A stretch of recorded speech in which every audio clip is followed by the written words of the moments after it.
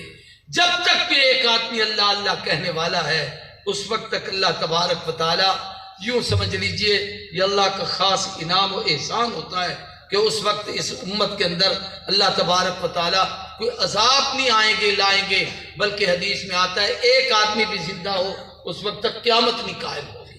یہ میری کتاب ہے حضور کی سیرت پر تذکرہ محبوب کبریا، یہ باہر گاڑی کھڑی ہے، وہاں سے آپ کو ملے گی، پڑھے لکھے دوست وہاں سے لیں۔ یہ سیرت کے حوالے سے ہے، ربیع الاول کی نسبت سے۔ یہ ایک خط ہے جنات کے نام، جس میں نبی کریم صلی اللہ علیہ وسلم نے حضرت علی سے خط لکھوایا تھا۔ ابو دجانہ ایک صحابی تھے، ان پر جنات کا اثر تھا، ان کے گھر میں بڑی تکلیف ہوتی تھی۔ ہمارے کوٹدو کے ہی ایک دوست ہیں مولانا کے علاقے کے، وہ میرے خانپور گھر آ گئے، کہہ لگے جی خط لینے آئے ہوں۔ میں نے کہا کسی نے، کہہ لگے ہمارے گھر میں بھی یہی کیفیت تھی، ہم نے اس کو سرانے کے نیچے رکھا تو پوری رات جنات چیختے رہے اور کہا اس خط کو اٹھاؤ ورنہ ہمیں آگ لگ جائے۔ آخر ایک آدمی ان جنوں میں سے ایک مرا، اور اس مریض نے دیکھا کہ باقی اسے کھینچ کے باہر لے جا رہے۔ تو یہ اللہ کے نبی کے خط کی تاثیر ہے، اور یہ میں نے نہیں چھاپا لکھا، بلکہ حضرت سید نفیس شاہ صاحب رحمہ اللہ کی اجازت سے یہ عمل ہم نے کیا ہے۔ تو یہ آپ کو باہر سے ملے گا۔ یہ حضور کی سیرت پر میرا ایک کیلنڈر ہے، جس میں نبی کریم صلی اللہ علیہ وسلم کی 63 سالہ زندگی کا نچوڑ ہے۔ آپ کے اصحاب، ازواج، خاندان، کاتبان وحی، دربار رسالت کے سفیر، 27 جنگوں میں شرکت، 63 سالہ زندگی کا نچوڑ ہر سنی مسلمان کے گھر میں، ہر ایک کلمہ پڑھنے والے کے گھر میں یہ ہو، ان کی بیٹھکوں میں ہو، اسکولوں میں ہو، مسجدوں میں ہو، اداروں میں ہو، تاکہ اس سے علم حاصل کریں۔ اس پہ پتہ بھی لکھا ہوا ہے، اگر منگوانا چاہیں تو وہاں سے بھی منگوا سکتے ہیں۔ یہ بھی آپ کو باہر گاڑی سے ملے گا۔ اللہ حاضری کو قبول کرے۔ نعرہ تکبیر، اللہ اکبر۔